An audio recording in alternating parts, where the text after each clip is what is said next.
Good morning, Faith family. It is Memorial Day weekend, and typically we would be memorializing the past, those we've lost, and those we're remembering over this weekend.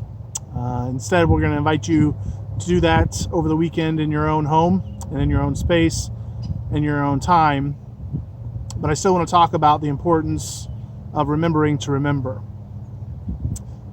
You may remember the story of called Hook. It's a Peter Pan story that was told back in the 90s. Robin Williams played the part of Peter Pan, but he was grown up. He was an adult. He went by the name Peter Banning, and he was a corporate lawyer. He worked a very hectic, workaholic lifestyle in San Francisco, where he was married to his wife Mariah and his kids Jack and Maggie. They were heading to London to visit Wendy Darling, who was Mariah's grandmother, and before leaving, in an effort to get some of his work done, Peter missed his son's baseball game, which created the baseline for a lot of conflict that was revealed, but would come out into the storyline of the movie. As they got to London, they went off to the charity ball on behalf of Wendy, and when they came home, they realized that the kids had been kidnapped, and there was a ransom letter left by Captain Jack Hook. Wendy attempted to remind Peter that this was an ancient foe and one that he would need to go and fight in order to get the kids back, trying to help him remember this story and this life of Peter Pan that he had once lived. Of course, Peter denies this and ignores it and spends the night drinking until he passes out. And that night, as he is there, he is met by the wonderful Tinkerbell, played by Julia Roberts, who sprinkles her fairy dust on him and flies him away to Neverland, straight to Captain Hook, certain that he would avenge the kidnapping of his children with the captain and bring them home safely. However, upon getting there, with no recollection of who he is or who he was, he's unable to rescue his children, despite their cries and their pleas for their dad to help them. And Captain Hook, growing frustrated with the fact that Peter is incapable of providing the good fight that he was hoping for, decides that he's going to kill them all off. To which Tinkerbell rises to the challenge and encourages Hook to wait, to give Tinkerbell some time so that she can remind Peter of who he was, and they can come back for the fight that he has wanted and hoped for against his foe. And so he agrees to this and releases Peter into the care and the training of Tinkerbell, who takes him back to the Lost Boys, who at the time are being led by a new leader, Rufio, and is rather unimpressed with this middle-aged, overweight man who seems to be incapable of doing much. But the Lost Boys seem to find hope in the fact that this could be Peter Pan, and they commit themselves to training Peter, to help him to remember who he was, to remember what he lived for, to remember the ideals at which the Lost Boys were found.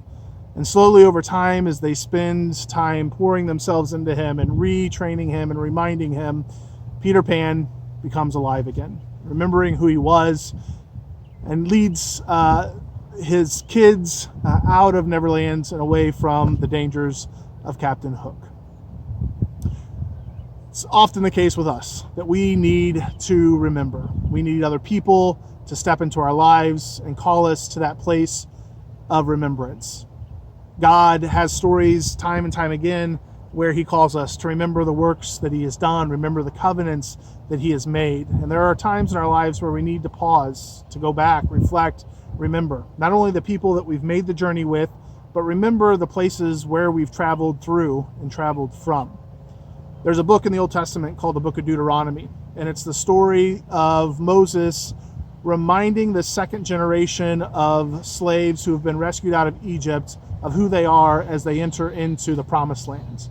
And in the book, he calls them time and again to remember the work that God has done, to remember the work that God has done in partnership with them, and to recall the stories where he's brought them out of.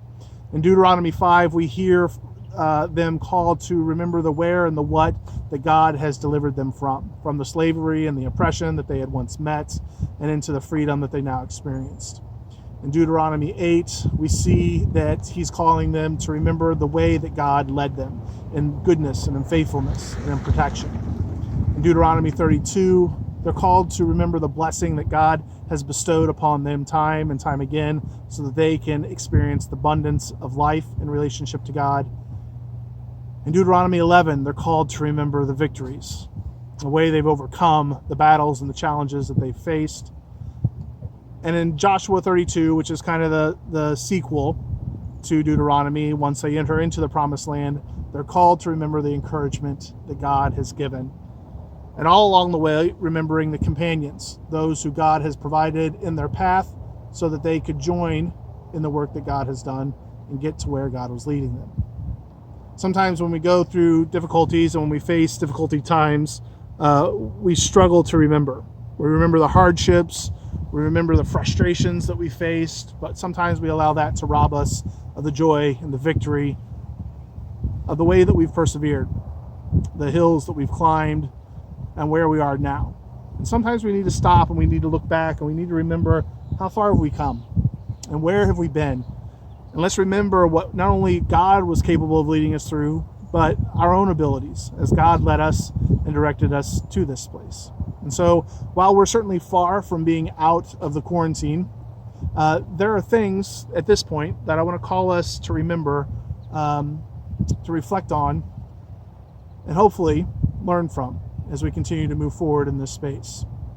I hope that as we've gone through this quarantine, we can remember of how we've slowed down, how we've been led to a place where we can listen, where we can pause, where we can be still in the presence of God, where we are reminded of how important it is for us to check in with God, to check in on our own self and our state of being, to check in with others, those who we've shared our hearts and our lives with because they matter and we miss them, because we care for them, and that we've come alongside them, and that we've seen this happen from time and time again of how folks have reached out and have poured encouragement and light into others by small gifts, by stopping by and having conversations on sidewalks from the street, whatever they've done to check in and to help us be seen. I hope that we can remember that we can do new things, even when they're hard and they're unpleasant and they're not what we want to do, but it's the way forward in life. And that we've been able to reshape and be flexible in this space. As one jokingly creates the beatitude, blessed are those who are flexible because they can never get bent out of shape. That we remember that we can be practical, that in the space of disruption, that we can remember what is a priority for us, and that even in the things that are priorities, as we try to pursue them, if they don't go as smoothly as we hoped, we don't lose hope, we don't get overly stressed, we just figure out a way to move forward in this, being gracious with others who are on the journey. And fifth, that we remember that there are fresh expressions of which we can do church and of which we can worship. Not that the old expressions were bad, but just as we move into a new space, new habits, new skills, new abilities need to be learned as we learn how to be faithful with God and faithful to and with one another. And ultimately, as we remember that Christ has called us to remember the sacrifice of his life and the example of his love that he gave for us, that he showed in the example of his crucifixion, and that he taught us through his teachings, through his parables, and through the life that he lived while he was here. May you remember this weekend. Remember the journey that you have made with God in your own life.